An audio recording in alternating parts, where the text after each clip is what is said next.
Welcome to Wake Up Calls. This is Todd Goodwin.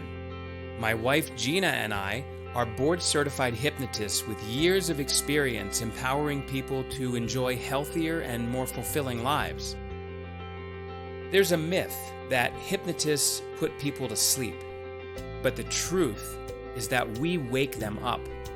So many people sleepwalk through life with no clue what causes their emotions and behaviors. They feel like helpless victims of their anxieties, bad habits, and traumas. Fortunately, we've helped thousands of clients to unlearn those issues, often quickly and easily. What if you could know yourself, accept yourself, and value yourself more than ever before? How would that improve every part of your life? It's possible, and it starts now with self-awareness. Our mission is to help you to wake up so you can think better, feel better, and do better. Podcast topics range from health and wellness to relationships to human behavior and psychology. Our conversations are always informative, often controversial, and sometimes entertaining. Get ready. It's time to wake up. Hi, Todd. Hi, Gina. Rise and shine. Yeah, that's right. Ready for a wake-up call? Ready. So today we're talking about willpower and all of the surrounding the misbeliefs of willpower, such as I need more willpower. It's too hard to change. I can't quit smoking. For example, quitting smoking is too hard. I just lack willpower. Or yeah, I can't quit smoking because I lack willpower. Bullshit. And can't lose weight because I don't have the willpower to eat healthy or and work say out. no to bread. Yeah. Oh, come on now. That ain't even bullshit. That's horse shit. Ooh, we've upgraded. Yeah, horse shit. So as you mentioned in your book, Todd, Break the Chains of Smoking, which is available on breakthechainsofsmoking.com. That's right. Page 11, you mentioned willpower. And here's the bullshit line. It's hard to quit smoking. I lack the willpower needed to quit. Willpower can be effective. Refusing to see the dessert menu or saying no to the server when they ask you if you'd like bread at a restaurant. Sure. But it's only short term, you know. Interestingly, research has found that the more you rely on willpower, the more you deplete it, you know, over a few hours or a few days, of course. It also is weakened. Willpower is weakened with stress, fatigue, hunger, and low blood sugar. Right. Therefore, most people do lack the willpower to change their habits, so relying on willpower to do it is hard at best and pointless at worst. Yeah. I think that's a really important paragraph in the book because whether we're talking about smoking, drinking, eating habits, controlling your temper, whatever it might be, a lot of times most of the time, people rely on willpower because it's something we're all familiar with, and yet most people don't understand it. And we all have willpower, but, you know, like you mentioned, quoting the paragraph in my book, over the short term, you know, hours, days, the more you use willpower, the more you deplete it. So it's kind of like when you're emotionally or physically stressed, tired, low blood sugar, emotional stress, even I believe it was a 12-step program that talked about HALT, the acronym, hungry, angry, lonely, and tired. A little more helpful than that is hunger is physical stress. It's usually also low blood sugar, but not always. Anger and loneliness are both stressful emotionally, and tired is fatigue, and that's physical stress. So if someone is run down or depleted emotionally or physically, then they're not going to have enough willpower. And so the reality is this is not because someone's weak. Pretty much everyone is like this. We are all designed for willpower only to work for something immediate, but to use it repeatedly over time. In the long term. Yeah, in the long term. Well, okay, so willpower is kind of like a muscle in the sense that the more you use it over hours or days, the weaker it gets. if you were to work out for 4 hours in a day and then the next day 4 hours more, you pretty much you're tearing down your muscle tissue, and you're not going to be as strong as you were when you first started. But willpower over time, if you use it regularly, just like lifting weights, over time you become stronger. So willpower can be strengthened, but we need to exercise that willpower consistently over time, and it does get stronger. But it's still usually not strong enough to change habits. Even emotional bad habits, such as anger issues, tempers, that can need to use a lot of willpower, seemingly, as well, to bite your tongue or not to snap at someone. And of course, anger is due to stress, overwhelm, could even be low blood sugar or some other physical thing causing it. But usually it's some emotional crap there. Oh, yeah. And just like you said, the more you feel you need to use willpower during the day, such as biting your tongue. Let's say you hate your job and you hate your boss, and you're just constantly biting your tongue. One day you're going to flip out. Exactly. Because you're fighting it hours a day, several days a week. Yeah, I mean, it's just a matter of time. And it's really, using anger as the example, it's kind of similar to the absolutely, in my opinion, absurd notion. It's been around for a long time. If you want to control your anger, before you blow your top, before you say what's on your mind, count from 1 to 10 or take deep breaths. That shit just doesn't work. Because the truth is, by the time, most people I know, by the time they get to 7 or 8, they're just going to lose it. So it builds. Yeah. And sadly, most health and wellness professionals are counting on their clients or patients to use willpower to change their behavior. Nutritionists, personal trainers, physicians of any kind, psychotherapists are usually asking their clients or patients to, quit smoking or change your eating habits or exercise more or whatever it is. Learn to control yourself or control your anxiety. Learn to, cope with your panic attacks and trauma, which is, another line of total bullshit, because you don't need to cope with these things if you resolve them.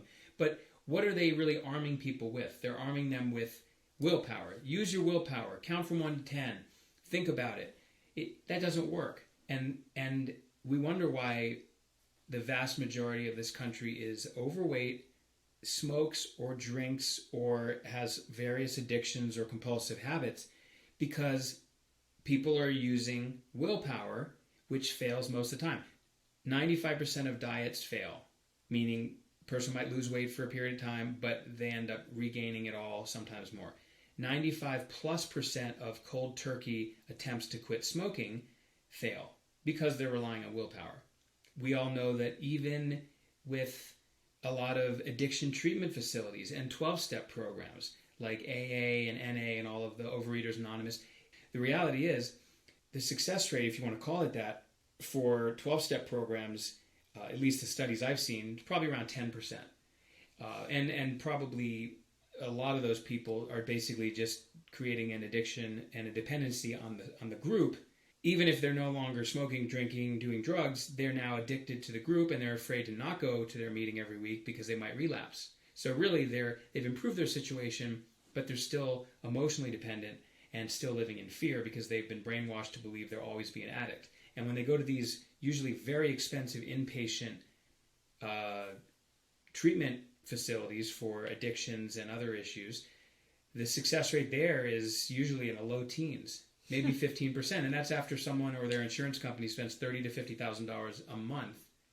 So why don't you explain why willpower doesn't work in the sense of where in the mind it is and why that differs from the kind of work that we do and why it differs in terms of effectiveness significantly? Well, the main difference is willpower operates at a conscious level. We are constantly forcing ourselves to either avoid something or do something, right? The problem is, for example, let's just take the smokers, because that's the biggest one, chief complaints we've seen with clients is, I lack willpower to quit smoking. So a person who smokes consciously knows why they should quit and all the reasons why they should quit and all that wonderful fluffy stuff. Subconsciously is the problem.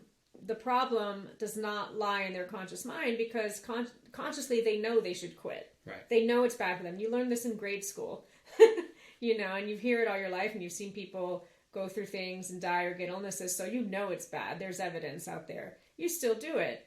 So the problem is not in the conscious mind because you know why you should quit. Subconsciously, you believe you need it. Need to smoke or drink or overeat or eat junk or whatnot. You believe you need it. You believe it helps you. You believe it helps you feel better, feel good. So there's a conflict, almost like a conflict of interest there in the mind. Mm-hmm. Yeah, and so that internal conflict or internal debate, which is correct, central to all compulsive habits, and then other issues that would go beyond compulsive, we might consider like an impulse or an impulsive behavior like nail biting, hair twirling, face picking, those kind of things. Not as common, but they're all due to a conflict between the subconscious, which wants to engage in that undesirable behavior, what we call a bad habit, and the conscious mind that is aware of the long-term benefits of stopping it and the costs of engaging in it. So the conscious mind, which unfortunately is pretty weak, is trying to control the subconscious in the same way that a child might try to control a wild horse if he's riding that horse. Now, what are the odds that a child is going to successfully steer or control a horse? It's not going to happen. Only if it's a miniature pony. Exactly. I mean, maybe it would happen. Maybe the horse would respond, but that's where the metaphor breaks down. But realistically, you get what I'm saying, which is that if you are not strong enough to control this beast, which has tremendous ability to do a lot of work, and whether it's racing or pulling a sleigh or... It's got more power. Yeah, so the subconscious is like a wild animal, or let's just say a bunch of horses. Untamed. Yeah. Untamed. You can learn to steer it and guide it and control it to some degree, and by properly motivating it or inspiring it to act in a certain way and correcting its behavior, it will work for you instead of against you. But if you're counting on the weakest part of your mind, which is your conscious mind, to control it, and chiefly that's done through willpower, it's just not going to work. And you might be wondering how those beliefs got in your subconscious mind. You know, the belief that you need to smoke, the belief that smoking makes you feel better, smoking helps you. You learned it. Right. You learned it when you were younger. Maybe in high school or college for a little while it served you because you looked cool, you looked older, you fit in, you were rebelling. And so it might have made sense to smoke. But then now when you're in your 30s, 40s, 50s, you can't seem to put it down. And quite frankly, you look like a loser. And you're actually the outsider. Yeah. And by the way, it's the same thing, unfortunately, with someone who drinks alcohol excessively or people who are overweight. I'm not talking 10 or 15 pounds. I'm talking about people who are obese. And when we look at someone who's overweight, or we look at someone who smokes, or we look at someone who's got an alcohol problem, fair or unfair, it's normal to judge those people as irresponsible, and then it's been shown that people who are overweight are less likely to get a job, even with equal qualifications, when they're put up against someone who is slim or in good shape. They probably seem to be more responsible or have their shit together. I mean, there is truth to that. Yeah. It's we would like to say it's unfair to judge people, but that's human nature to judge, and the reality is if someone is 100 pounds overweight, clearly they're having trouble managing their emotions, because people are not fat because, the food quality in this country is bad. The food quality is bad in most cases, and worse in the United States than a lot of other countries because of the lack of regulations we have in the food industry. But that's not why people are fat, because, in an earlier wake-up call, we discussed how it's not what you're eating, it's what's eating you. And it's the same thing with smoking, and the same thing with drinking alcohol. So if you have emotional crap at the subconscious level that's causing you to eat, smoke, drink excessively, using willpower is not going to stop that. Nope.